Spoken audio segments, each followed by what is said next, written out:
Hello there, my beautiful Scorpio signs. This is Rachel with Dark Knight Coaching.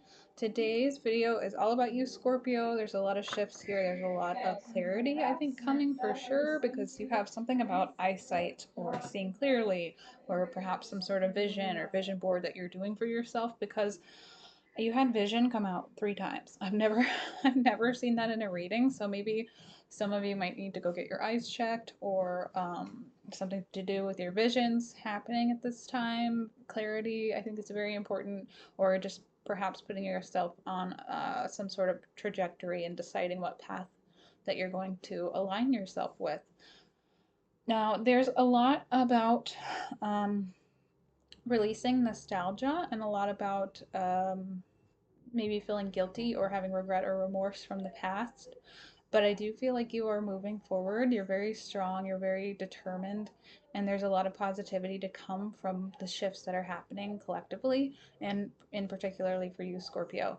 Now, we are in a Taurian moon at this time, so you might want to check where Taurus falls on your chart. This is one of the last super moons that we're having for 2024, and then I don't think there's another major super moon until like the end of 2025. So this is um, it's changing the tides basically of our emotions, and it's causing major shifts.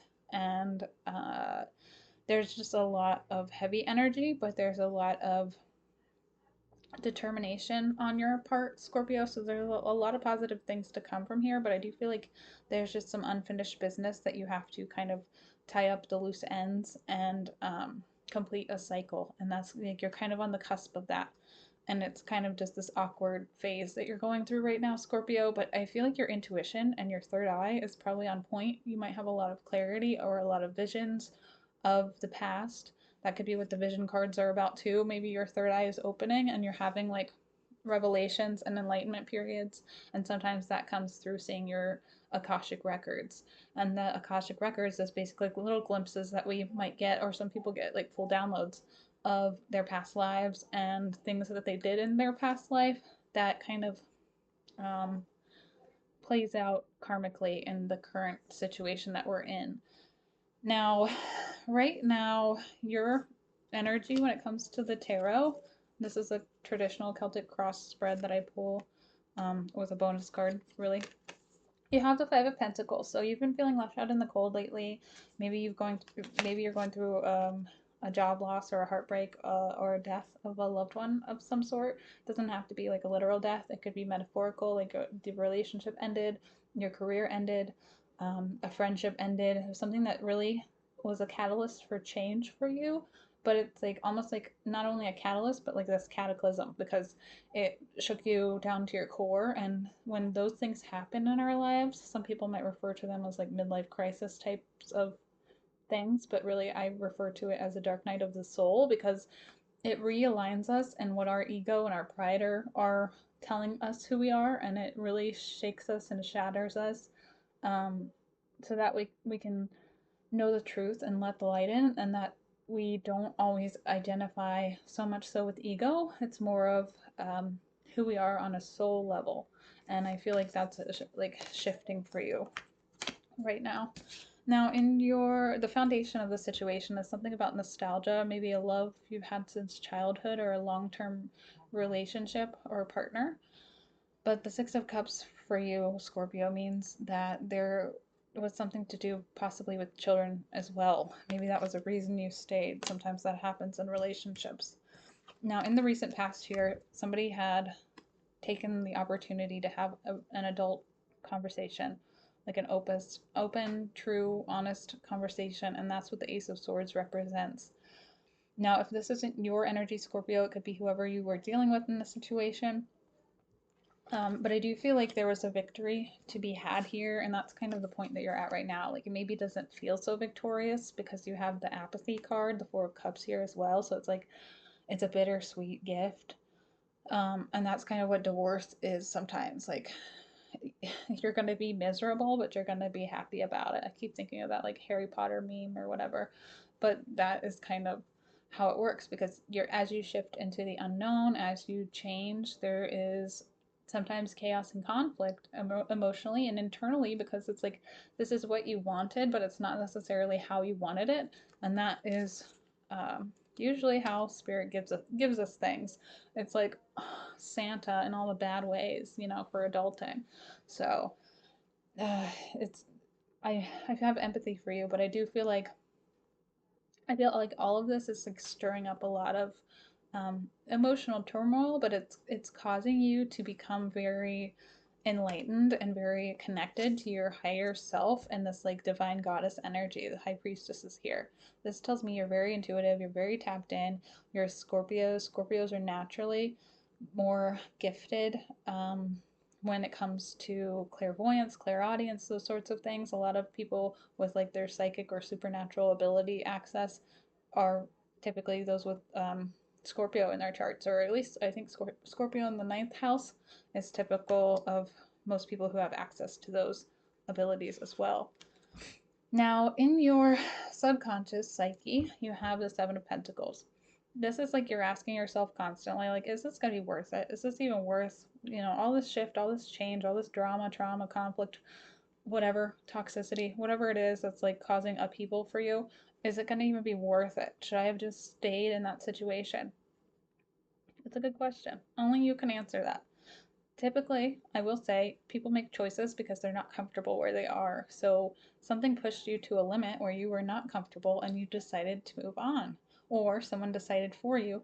But either way, you kind of have an answer. So you have to trust yourself and that inner knowing. And I think that's also like your near future here. You're really going to embody and embrace this high priestess energy because you're going to over time, as you heal your wounds, as you do inner work and shadow work, if you choose to do that, you're going to have a lot of clarity and healthy boundaries and things like that.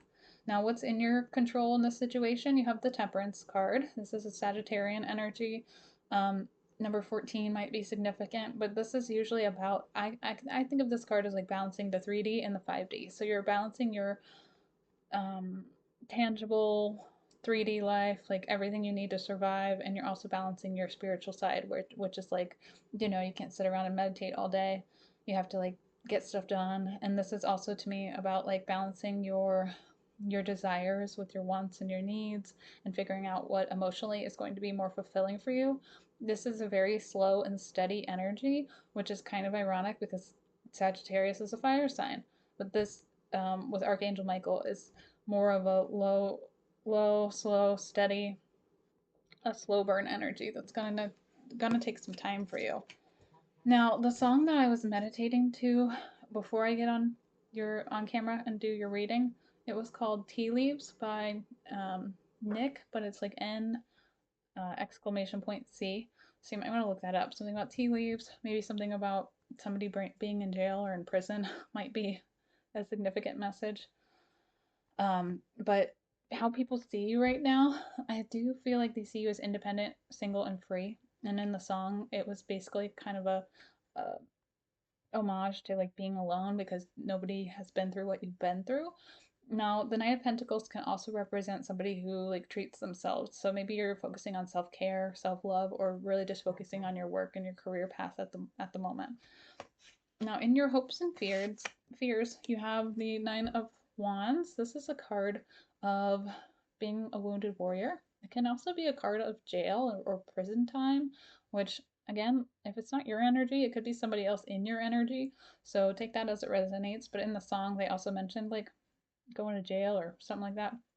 So it might be a message for someone there. But I do feel like you are aware of your wounds and your traumas and you're trying to fix them and heal them and release them, which is why you're watching tarot, because I view tarot as like a spiritual self-help video basically. And that's probably what you're looking for answers, trying to fix yourself, trying to heal yourself using divination.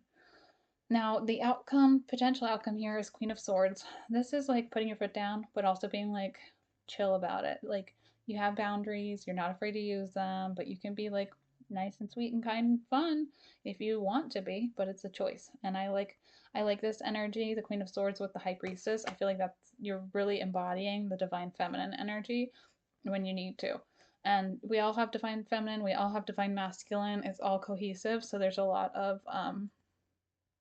a lot of feminine energy in this moment, but I do feel like it has to do with healing that the mother wounds and those sorts of things that you're shifting through.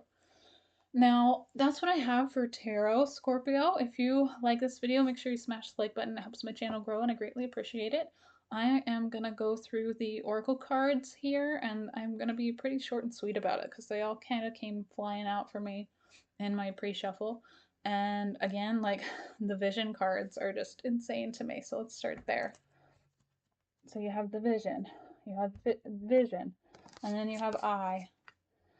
So this one with vision has owls and a mountain and like the light and the dark and the aurora borealis, or yeah, something about maybe about wine as well, because it seems to have some sort of wax seal there, and it just makes me think of a champagne bottle.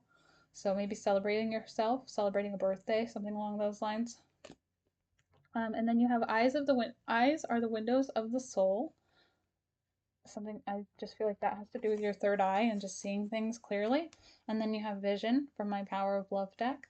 It says, no matter what, you see the bigger picture of a loving, just universe. Sometimes that's hard to see when you're going through hardship, but just know karma is there. Karma is on your side as long as you've had good and pure intentions.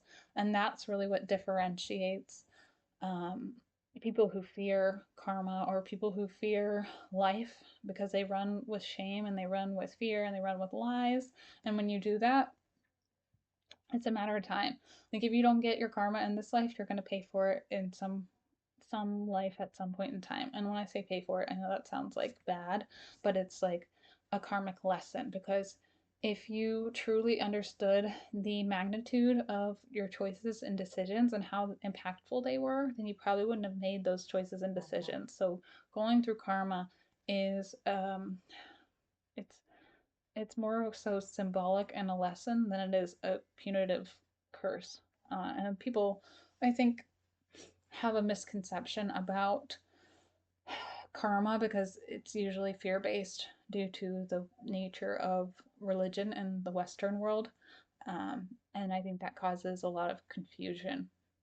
Now, this card is from my moon deck. It says, I release all negative thoughts of the past and all worries of the future. This is like balancing the here and the now. So when you look too far into the past, sometimes you'll have regret, guilt, remorse. And then when you look too forward into the future, you're going to have anxiety and maybe impatience. And that's kind of funny, I guess, because you have both of those cards in the chakra deck that I pulled for you, which I didn't really notice it, but you have guilt in the past here, and then you have impatience in the future, and sometimes that causes anxiety. So these are chakra cards, but Spirit really wants you to focus on your sacral chakra and your throat chakra.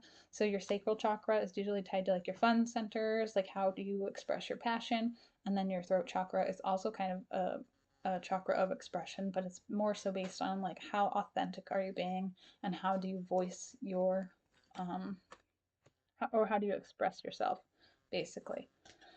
Now you have, from my Oracle deck, you have number 10, Unfinished Symphony. This is like your karma is not completed with this person or the situation. Even though there is a death here and you're feeling left out in the cold, I do feel like to me, it means that there is still unfinished business. That might be done in this lifetime, it might not be. You have this nostalgia card, so maybe you're still hanging on to a hope or a wish for someone, but I feel like that is going to fade um, when you're ready. And that only comes after you've done the healing and the work and the introspection. Now, you also have New Moon in Gemini.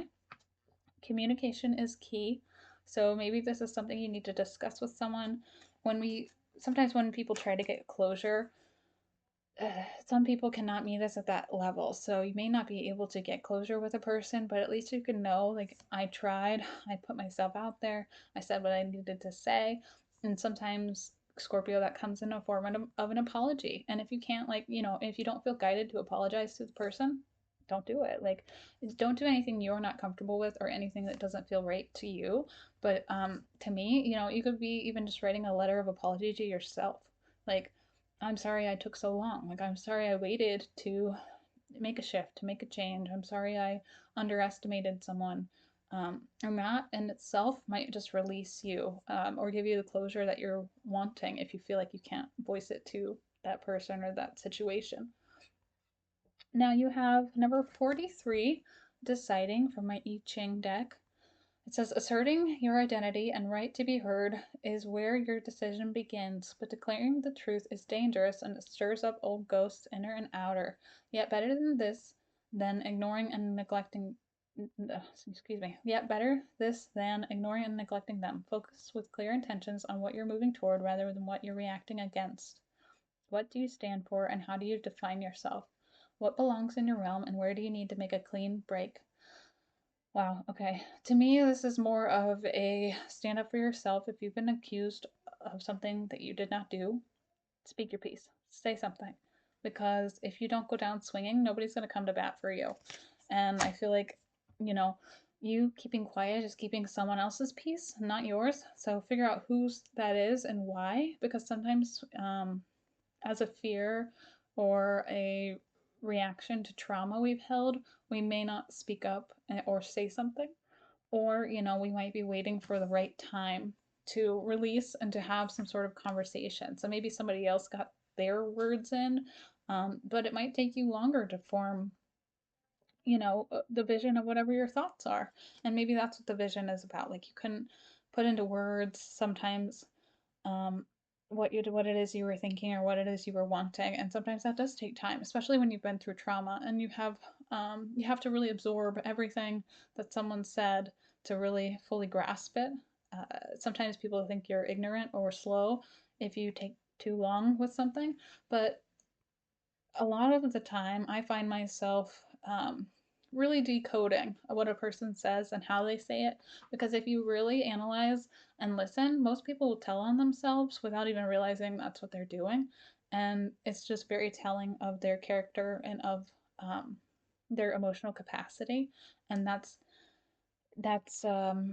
not personal. It's a reflection of them and how they choose to behave, not a reflection of who you are. So I do feel like you're standing up for yourself and speaking your truth. And I feel like you're being very discerning about who you give and spend your energy on, because that's part of growth. That's part of just evolving. And I feel like you're really doing the work here, Scorpio. Now you have develop. This is about your third eye intuition. It says, let your curiosity surface. Are you trying to guide your intuition in one direction and sit with yourself and let your mind run free? What are your mind and your body trying to tell you right now? I think just listening to yourself, trusting that inner gnosis is just vital at this time. It's just really going to get you out of this maybe stuck mindset. And I feel like you might be feeling like you're in purgatory here, Scorpio, because you have the guilt and you have the impatience. It's like maybe you're teetering from past into future too much, and you got to try to balance the now. And you can still hold a vision while balancing the now. It's just sometimes we have to wait for spiritual things to unfold or situations to unfold to fully understand and grasp why it is we're at the place that we're at. And sometimes we have to wait on answers, or might receive messages in our dreams on a subconscious level, getting us there. So that's what I have for you, Scorpio. Hopefully it helped. If it did, please smash the like button. It helps my channel grow and I greatly appreciate it. If you're interested in a one-on-one coaching session, please feel free to reach out, book with me. If you're interested in a personal tarot reading, you can do that on my website as well. And I will see you next time.